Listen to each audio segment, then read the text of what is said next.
መቀበል ሊከብድሽ ይችላል። ካስፈለገሽ ማጣራት ባለብሽ መንገድ ማጣራት ትችያለሽ። ግን እውነታው ቃል ያንቺ ልጅ አይደለችም።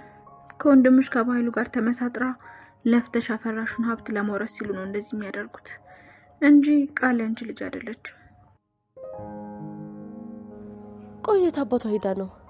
እርግጠኛ ነኝ እዛ ክፍሏ ቁጭ ብላ ነው የሚሆነው። ሄጂማ ሰላም እንድትጠራጠረኝ የምታደርገውን ነገር እንድታቆም ነው ነግራት። በዚሁ ከቀጠለች እኮ ሚስጥሬን ሁሉ ልታጋልጠው እኮ ነው።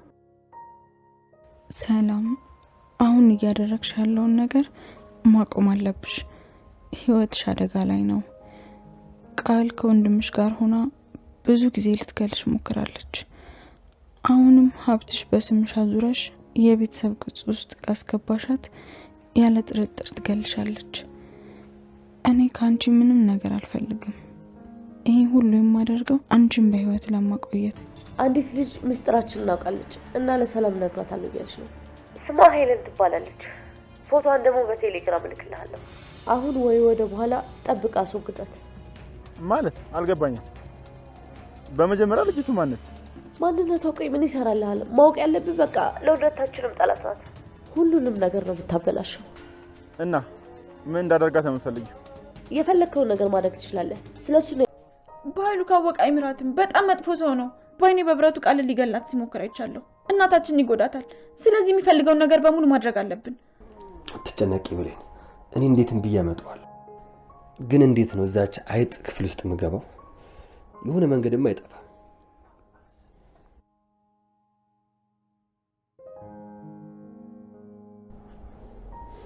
እናትን መጠበቅ አለብህ። የሆነ መንገድማ አይጠፋም። አስብ ዳጊ፣ አስብ እስኪ።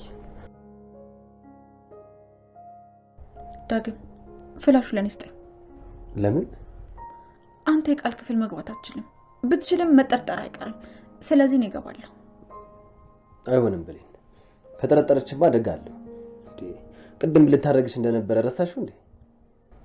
አታስብ ዳጊ፣ አትደርስብኝም። ሰላም ሰላም፣ ውዴ ቻናል ቤተሰቦች እንዴት ናችሁልኝ? እንኳን ወደ እኔ ቻናል በሰላም መጣችሁልኝ። ደህና ናችሁ ወይ? አደራ ድራማ እንግዲህ ብሌን ለሰላም እውነቱን ለመናገር እያሰበች ነው።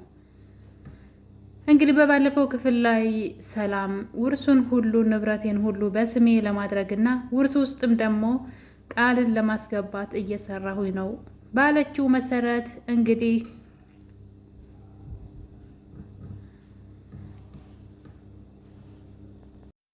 እና እንግዲህ ብሌን ለሰላም እንዴት ልንገራት? አሁን ዝም ብዬ ያለውን ነገር ባስረዳት እኔ ላይ እና ቤተሰቤ ላይ እንዲሁም እናቴ ላይ ቃል የሆነ ነገር መጥፎ ነገር ታደርጋለች ብላ ፈርታለች። ምክንያቱም አብዛኛውን ጊዜ እስካሁን ድረስም ያልተናገረችው ሰላም ብታምናትም ባታምናትም መናገር ትፈልጋለች። ነገር ግን ደግሞ በእናቷ አስፈራርታታለች። በዛ ላይ ብሌን አሁንም ንቅት ማለት አልቻለችም። ብዙ ነገሮችን ለምን እንደማታገናዝብ አላውቅም። ቃል የሰላም ልጅ እንዳልሆነች እያወቀችና የሰላም ታሪክ ከእናቷ ጋር እንደሚመሳሰል እያወቀች ለምን ንቅት ብላ ነገሩን ማስተዋል እንዳልቻለች አላውቅም። እና ለምን ፍዝዝ እንዳለች እሷም እናቷ ጠፍታባታለች፣ ሰላምም ልጇ ጠፍታባታለች። ሰላም ቢያንስ ቃል ልጇ ናት ብላ ስላሰበች ነው ሌሎች ሰዎችን የማትፈልገው። እሷ ግን እናቷን እስካሁን ድረስ አላገኘችም። በዛ ላይ ዙሪያውን ሰላም ጋር ያለ ታሪክ አላት። እሱም ደግሞ በተደጋጋሚ ቃልና የሰላም ወንድም እናትሽ ብለው የውሸት እናት እያመጡ ህይወቷን እንደሚረብሿት እናቷንም በተደጋጋሚ እንደሚያግቱባት ታውቃለች። እና ይህ ነገር ሁሉ እንግዲህ ተደማምሮ እንድትጠራጠር ሊያደርጋት ይገባ ነበር። በኃይሉ ለምንድን ነው እንደዚህ የሚያደርገው? ለምንድን ነው እኔና እናቴን የሚያሳድደን? ለምንድን ነው ለእኔ የውሸት እናት ያመጣው ብላ ቃልስ ለምንድን ነው በዚህ መጠን እንደዚህ እያደረገች ያለችው? በዛ ላይ ቃል የሰላም ልጅ አይደለችም። ሰላም ደግሞ የጠፋች ልጅ እንዳለች ታውቃለች። ለዛውም ስሟ ብሌን የተባለ እና ነገሮች ለምን ማለት ምንድን ነው? አውቆ የተኛ ቢቀሰቅሱት አይሰማ ይባላል። እና የብሌን እንደዛ ነው የሆነብኝ። ምንም እንዳልተፈጠረ እናቷ ከስሯ አብራት ተቀምጣ እያንዳንዱ ህይወታቸው የሚመሳሰል ታሪክ እያላቸው ነገሩ ለምን ማወቅ እንዳልፈለገች አላውቅም። ዝም ብላ እናቴ ትላለች። አሁንም እናቴ ናፈቀች ትላለች። ለምንድን ነው እንደዚህ ትንሽ እንኳን ማሰብ ያልቻለችው? ለምንድን ነው መንቃት ያልቻለችው? የእናቷ ስም እዚህ ቀደም እንግዲህ ወይዘሮ ገነት ለብሌን የሆነ ነገር ብላት ነበረ። እናትሽን አግኝቻታለሁ። እናትሽ አረብ ሀገር 10 ዓመት ቆይታ መታ እዚሁ መገናኛ አካባቢ ቤት ሰርታ እየኖረች ነው እና ስሟ ሰላም ነው አለቻት። እናትሽ ሰላም ብላን የነገረቻት በነገራችን ላይ። በዛ ላይ ደግሞ ብሌን የምትባል ልጅም እየፈለገች ነበረ ብላ እንግዲህ እናቷ እየፈለገቻት እንደሆነ ነግራት፣ ነገር ግን ነገሩ ውሸት ነው ተብሎ እንደቀረ ታውቃለች። እና ከሰላም ጋር ያለው የህይወት ታሪክ ተመሳሳይ ነው። በዛ ላይ ቃል የውሸት ልጁና ገንዘቧን ለመውሰድ እንደመጣች እያወቀች ለምንድን ነው መንቃት ያልቻለችው? ለምንድን ነው ማሰብ ያልቻለችው? እና ትንሽ ግራ ያጋባን የብሌን እንዝላልነት ማለት ነው። እና እንግዲህ እነዚህ ነገሮች በዚህ እንዳሉ ሰላም ደግሞ ሌላ ነገር አመታለች። እሱም ስለ ንብረት ነው።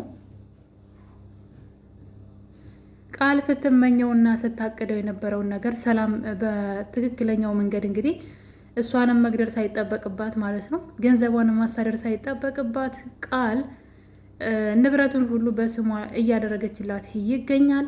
ይሄ ነገር እንግዲህ ብሌንን ረብሿታል። ስለዚህ ለሰላም ማሳወቅ እንዳለባት እያሰበች ነው።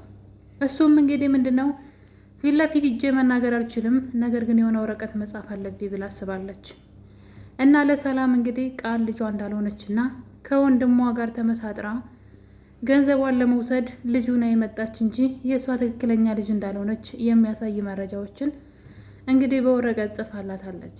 ነገር ግን ወረቀቱን እየጻፈች እያለ ቃል ወደ ክላሷ በመሄድ ያው ተጠራጣሪ ስለሆነች ቃል ማለት ነው፣ ፈስ ያለበት ዝላይ አይችልም እንዲሉ ማለት ነው። ሰላም የሰላም ልጅ አለመሆኗን ብሌን ስለምታውቅ እያንዳንዱን እርምጃዋን ትከታተላታለች። በዛም የተነሳ እንግዲህ የጻፈችውን ወረቀት እንድትሰጣትም ሲጣሉ እያየን ነበረ። እሷ ግን አልሰጥም ብላ ወረቀቱን በሌላ ቀይራላታለች።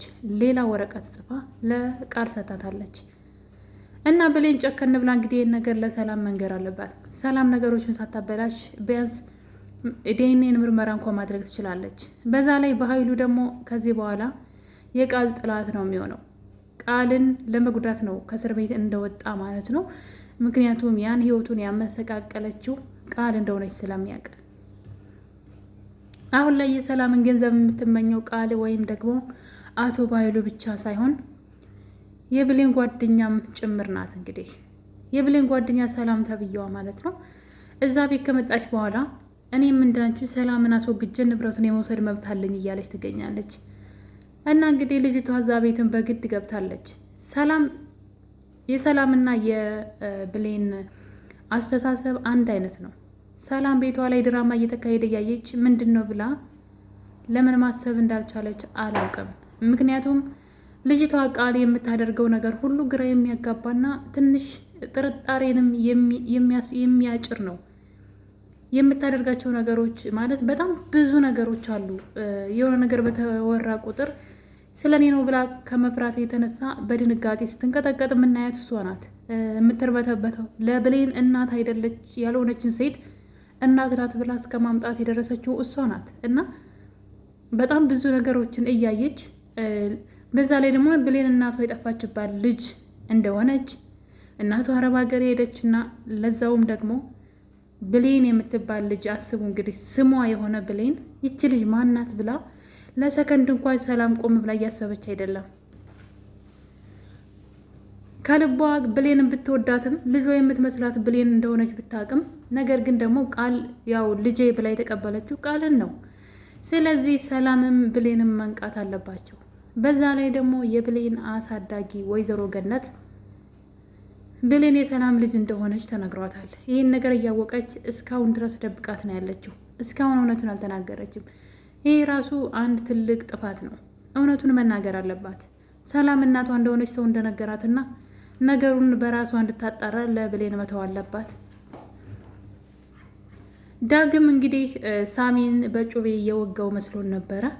ነገር ግን ሳሚ ተርፏል ማለት ነው።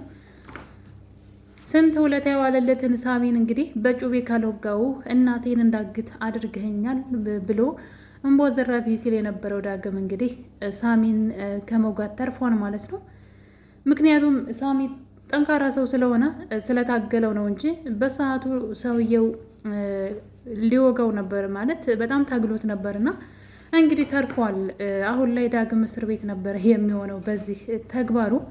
ነገር ግን ሳሚ አሁንም ዳግምን ሌላ ስራ ሊያሰራው ይፈልጋል።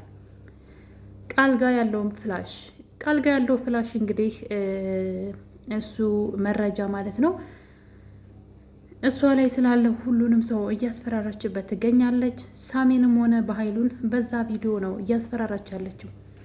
በነገራችን ላይ ቃል በጣም የዋ ነገር ናት እና እንግዲህ ሳሚ ያንን መረጃ እንድታመጣልኝ ይፈልጋለሁ እያለው ይገኛል። ሳሚ እስር ቤት መግባት አይፈልግም። ቃል ደግሞ ሁሉንም እስር ቤት ማስገባት ነው የምትፈልገው። እንግዲህ እዚህ ቀደም በኃይሉን አሳስራለች። ለጊዜውም ቢሆን መፈታቱ ግን አልቀርላትም። በዛ ላይ ደግሞ ሳሚንም እንግዲህ መጀመሪያ ላይ ቃል ገብታለት ነበረ አብረን እንስራ፣ ከዛ እንግዲህ የሰላምን ገንዘብ ደግሞ ለጋራ እንካፈላለን በማለት ለሳሚ ቃል ገብታለት ነበረ።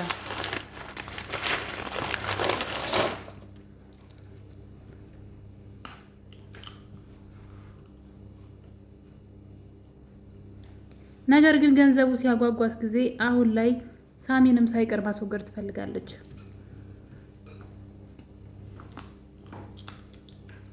እስከ ዛሬ ድረስ እንግዲህ የሰላም ልጅ መሆኗን የሚያሳይ መረጃ ሳሚ እንዲያመጣላትና ሌሎች መንገዶችን እንዲያስተካክልላት በተለይ ደግሞ አልማዝ ተብዬዋ ማለት ነው እሷ እየመጣች ስለምታስቸግራት ነገሮችን እንዲያስተካክልላት ሳታሳስረው ቆይታ ነበረ። ነገር ግን አሁን ላይ ራሷ ሰላም ንብረቱን ሁሉ በስሟ እንዳረገችላት ስትነግራት ሳሚንም ወደ እስር ቤት ልታስገባው ነው። ለዛ ነው እንግዲህ ሳሚ አሁንም ዳግምን ተጠቅሞ ያንን መረጃ ካላመጣህ እናትህን እገላታለሁ እያለ እንግዲህ ሌላ ዛቻና ማስፈራሪያ መጥቷል።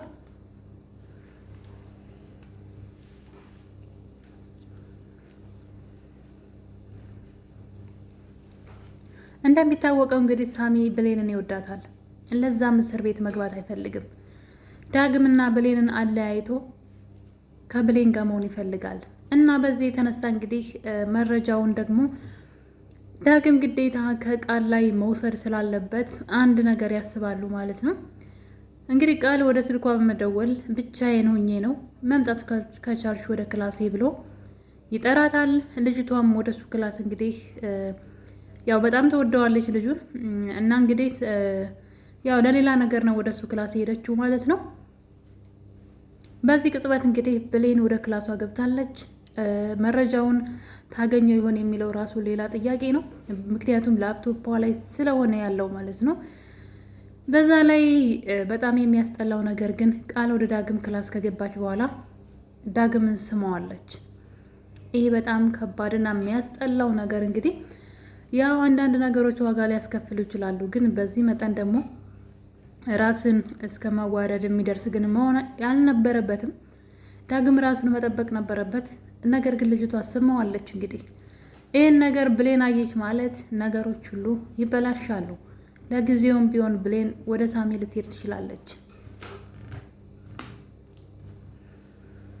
እና ውድ ቤተሰቦች እንግዲህ ብሌን በጣም ብዙ ድራማዎችን እያየች ነገር ግን አለመንቃቱ አሁንም ቢያናድደንም ነገር ግን እውነት በራሷ ጊዜ ተደብቃ ስለማትቀር የብሌን እውነት መውጣቱ የማይቀር ነው።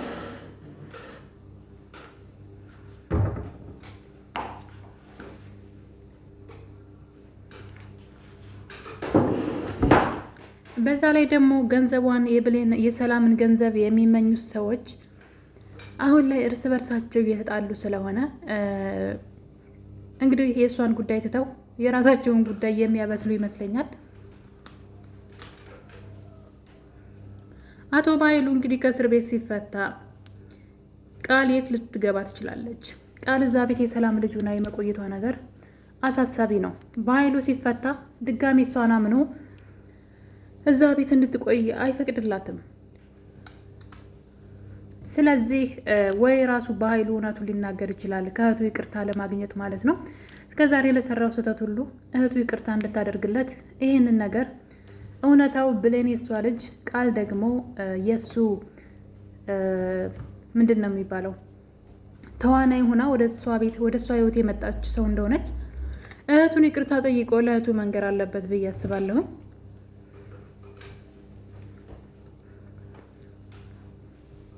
እንግዲህ የብሌን ታሪክ እንዲህ እያለ ክፍል 30 ላይ ደርሷል ማለት ነው። እስካሁን ድረስ እንግዲህ በመጡበት መንገድ ብሌን በጣም ብዙ ነገሮችን እናቷ ሰላም ልትሆን እንደምትችል ሊያጠራጥሩ የሚችሉ ነገሮችን እያየች ነገር ግን ምንም ስታስተውል እያየን አይደለም።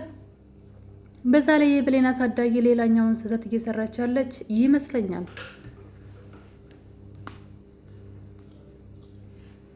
ምክንያቱም ደግሞ እዚህ ቀደም እንግዲህ የተጣላቻት እንዴት ትደብቂኛለሽ እናቴ በህይወት እንዳለች እያወቅሽ ወይም ደግሞ እናቴ እንዳለች እያወቅሽ እንዴት ትደብቂኛለሽ በሚል ነበረ ጸባቸው። አሁንም እንግዲህ እናትየዋ ይህን ነገር መደበቅ ተያይዘዋለች።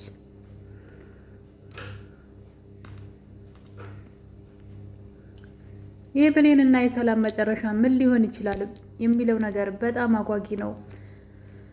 የቃል ገንዘብ ወዳድነት እሷ ብቻ ሳትሆን አሁን ላይ ጓደኛዋን ሳትቀር የሰላምን ገንዘብ የምትመኝ ሴት ሆናለች። ልጅቷ በእርግጥ ትክክል ናት። ቃል ያልሰራችበትን የሰላምን ገንዘብ ለግሏ ለማድረግ ስትሯሯጥ ስታይ እሷም የቃልን ያክል መብት አላት ማለት ነው። እና ሰላምን እገላታለሁ እያለች ነው እንግዲህ። ሰላም መንቃት አለባት። በተለይ ደግሞ ንብረቷን ቃልን ልጄ ብላ ከንብረቷ ድርሻ ሳታስገባ በፊት ብሌን እውነቱን ልትነግራት ይገባል። የመጣው ይምጣ ብላ ይሄን ሆነ ልትጋፈጥ ይገባል። እውነቱን እያወቀች ዝም ማለቷ፣ በዛ ላይ ደግሞ ሳሚ እንዲሁም ደግሞ ዳግም ይህን ነገር ያውቃሉ። ዳግም እዚህ ቀደም አቶ በኃይሉና ቃል ሳሎን ውስጥ የሆነ ነገር ሲያወሩ ይሰማቸዋል። የሰላም ትክክለኛ ልጅ ብሌን ናት። እሷ ደግሞ እዚህ ቤት ሰራተኛ ሆና መጣለች። ስለዚህ እናትና ልጅ እንዳይቀራረቡና አብረው እንዳይሆኑ መስራት አለብሽ። ሁለቱ ከተቀራረቡ እናትና ልጅ መሆናቸው በሆነ ምክንያት ሊያውቁ ስለሚችሉ ተጠንቀቂ እያለ ሲያወራ፣ ዳግም ደግሞ ድንገት ወደ ሰላም ቤት ሲገባ በር ላይ ሙሉ ያወሩትን ወሬ ሰምተዋል። ነገር ግን ያኔ ስለ ብሌን አያውቅም ነበር። ብሌን ገና የዛን ቀን መጣቷ ስለነበረ ማንን ነው ስለምንድን ነው የሚያወሩት ብሎ ነገሩን ብዙ ቦታ አልሰጠውም። ስለዚህ ብሌን ነቃ ማለት አለባት። እናቷ ሰላም መሆኗንም መጠራጠር አለባት። እንዲሁም ደግሞ አሳዳጊዋ ወይም ደግሞ የዳግም እናት ወይዘሮ ገነት እውነቱን ሊነግሯት ይገባል ብዬ አስባለሁ። የኔ ውድ ቤተሰቦች እናንተስ በዚህ ዙሪያ ምን ሀሳብ አላችሁ? አስተያየታችሁን እንግዲህ ኮሜንት ላይ በማስቀመጥ ሀሳብ አስተያየታችሁን አስቀምጡልኝ። ለቤቴ አዲስ የሆናችሁ ደግሞ ሰብስክራይብ በማድረግ አበረታቱኝ አደራ። ክፍል 30 እንግዲህ ይህን ይመስል ነበረ። በሌላ በክፍል 31 እስከምንገናኝ ድረስ የዛሬ ቪዲዮን ይመስል ነበረ። ቸር ቆዩልኝ።